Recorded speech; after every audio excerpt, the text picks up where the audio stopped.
शुक्रिया। जब आप कहते हैं ना इतना मिनट, तो लगता है कि फांसी से पहले पूछा जा रहा है। नहीं सर। बता तेरी रजा क्या है।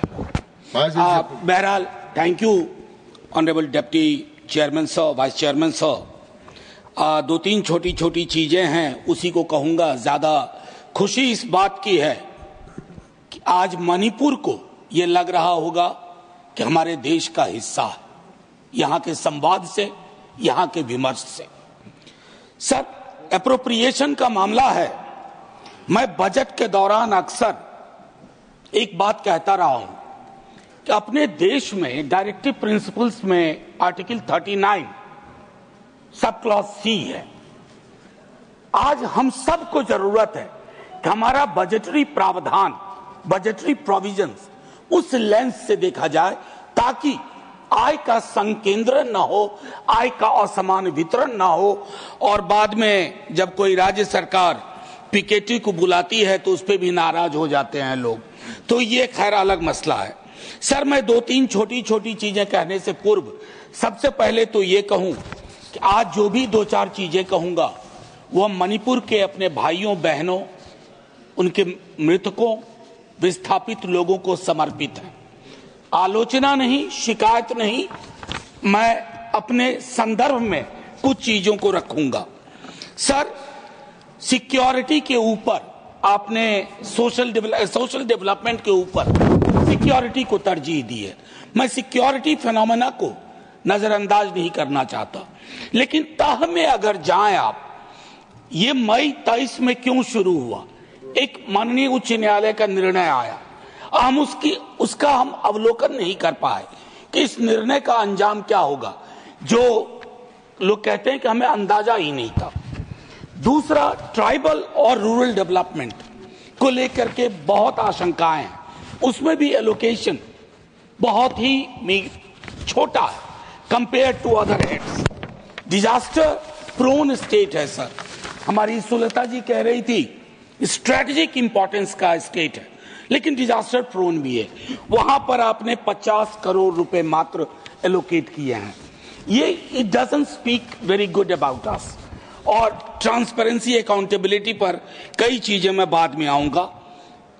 एक आध मिनट अगर ज्यादा समय लूं, सर एक कोट करना चाहता हूं। जमीना बॉमन, जिगमंड बॉमन की पार्टनर थी, होलोकॉस्ट सर्वाइवर थी।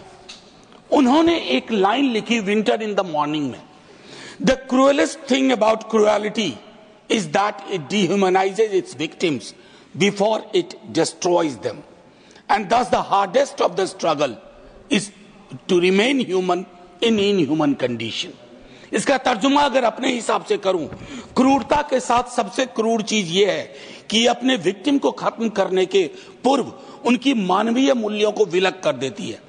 अतः इस तरह के माहौल में मानवीय संवेदना को बचाकर रखना सबसे महत्वपूर्ण है। सर, हम मानवीय संवेदना को मणिपुर के बरक्स बचा के नहीं रख पाए। जैसे कहते हैं ना, देखोगे तो हर मोड़ पे मिल जाएंगी लाशें, मगर इस शहर में तुम्हें कातिल ढूंढे से नहीं मिलेगा। मणिपुर में यही वाकया है सर। मैं एक बात कई दफा पार्लियामेंट के बाहर कह चुका हूं, आज यहां दोहरा रहा हूं। चुनाव के बाद ऐसा नहीं है कि विपक्ष का कोई अलग से प्रधानमंत्री होता है। देश का प्रधानमंत्री मेरा भी प्रधानमंत्री, तो किससे शिकायत करूंगा, किससे उम्मीद रखूंगा? और मैं आज भी कह रहा हूं कि अगर प्रधानमंत्री जी मणिपुर जाते तो स्थिति इतनी विस्फोटक नहीं होती। प्रधानमंत्री का पद और कद दोनों बड़ा होता है। आप मलहम लेके जाते, मलहम, आपकी मौजूदगी मलहम का काम करती है। ना जाने क्यों बचपन से पढ़ते आए, कश्मीर से कन्याकुमारी, मणिपुर से मध्य प्रदेश, ये सर नफरत के बारूदी कारोबार ने इस देश को बहुत ऐसे संकेत दिए हैं जो अच्छे नहीं लगते हैं सर, प्रीतिकर नहीं लगते हैं, अनसेटल करते हैं, परेशान करते हैं। मणिपुर इसका उदाहरण है, देश के अलग अलग हिस्सों में इसके उदाहरण है। मेरा सिर्फ इतना कहना है सर, आज तक कोई मुल्क तरक्की की राह नहीं चल पाया अगर उसकी समुदाय के लोग, अलग अलग समुदाय बारूदी नफरत के कारोबार में लगे रहे। ये सीखना होगा सर। सर, लोगों का भरोसा मणिपुर में संस्थाओं से बिल्कुल उठ सा गया है। ये मैंने अपनी आंखों से देखा है सर। मैं संसदीय पार्लियामेंट्री ग्रुप ऑफ मेंबर्स के साथ गया था सर। मैं वहां की गवर्नर साहिबा से मिला, हम सब मिले सर। उनके अंदर जो भाव था, जो पीड़ा थी, वो पीड़ा मैंने दिल्ली दरबार में नहीं देखी सर। दिल्ली दरबार में उस पीड़ा का शतांश भी होता तो आज 2 वर्ष तक मणिपुर को इंतजार न करना पड़ता इस बहस के लिए, इस बातचीत के लिए। शायद आज उन्हें लग रहा हो, एक संदेश गया हो कि वो भी इस देश के हिस्सा है, क्योंकि काफी डिलेड रिस्पांस रहा हमारी ओर से। एक पीस पैनल बना माननीय उपसभापति महोदय, बनने के काल से ही, निर्माण काल से ही वो कंट्रोवर्शियल रहा।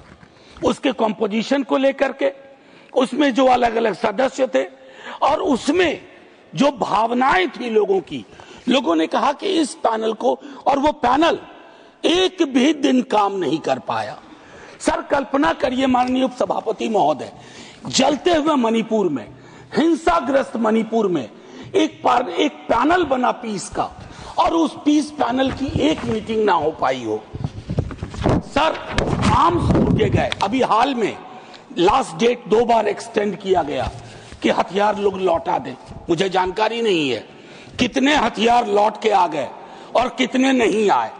हमको लगता है कि संभवतः मंत्री जी अपने रिस्पांस में ये बताएं।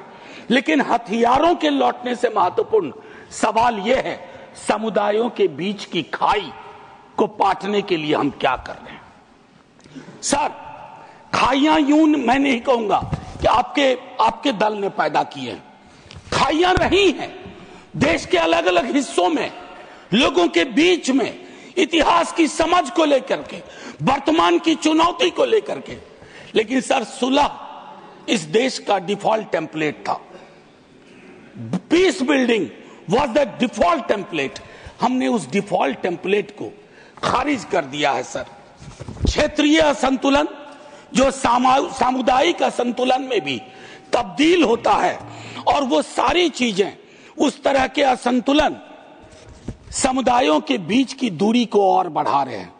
मैं अंत में आपके माध्यम से सिर्फ ये आग्रह करूंगा माननीय उपसभापति महोदय, देश में पॉलिटिकल पार्टीज की आयु सीमित होती है, सरकारों की आयु सीमित होती है। आज आपको एहसास हो रहा होगा आप अगला भी जीतेंगे, लेकिन उस अगले का कोई अगला होगा, उस अगले के अगले का कोई अगला होगा। वहां जीत के गाड़ी रुकती है, इनकी रुक गई। मैं सिर्फ इतना कहूंगा कि देश का मिजाज, अगर देश में अलग अलग हिस्सों में मणिपुर जैसे हालात रहेंगे सर, तो हम $5 ट्रिलियन की इकोनॉमी किसके लिए बना रहे हैं, क्यों कोशिश कर रहे हैं $5 ट्रिलियन की इकोनॉमी। सिर्फ मेरा एक आग्रह और होगा कि मणिपुर को लेकर के अभी भी वक्त नहीं बीता है, ऑल पार्टी डेलीगेशन एक जाए अलग अलग इलाकों में, कुकी समुदाय हो, मैती समुदाय हो, उन्हें वहीं रहना है, मिलकर रहना है। जैसे नॉर्थ इंडिया में जिन समुदायों के बीच में नफरत की फसल बोई जा रही है, कोई कहीं नहीं जा रहा, यहीं रहना है। तो यहीं अगर रहना है तो शांति से रहना होगा, न्यायप्रियता के साथ रहना होगा। और अगर हम ये सुनिश्चित नहीं कर पा रहे हैं, तो अपने मुंह मियां मिट्ठू बनने की कोशिश कर रहे हैं, तो मुझको लगता है सर कि हम हार जाएंगे। हमारा हारना छोड़ दीजिए सर, देश हार जाएगा, और जब देश हार जाएगा तो हमारे हाथ में कुछ भी हासिल नहीं होगा। आपको इस वक्त के लिए बहुत बहुत धन्यवाद माननीय उपसभापति महोदय। मैंने 2 मिनट आपने ज्यादा वक्त दिया। मैं जय हिंद बोल के खत्म करना चाहता हूं, लेकिन उससे पूर्व 30 सेकंड सर, मणिपुर की इस चर्चा के लिए सारे सदस्यों का धन्यवाद। लेकिन हमारी भूमिका यहीं खत्म नहीं होती है। मणिपुर को यह संदेश देना होगा, you belong to us, we are nothing without you. जैसे एक एक हिस्से के बगैर हमारा कोई औचित्य, कोई अस्तित्व नहीं है। यह मैं समर्पित करता हूं मणिपुर के सभी समुदाय के लोगों को। जय हिंद सर। धन्यवाद। हाँ बोल। Set on record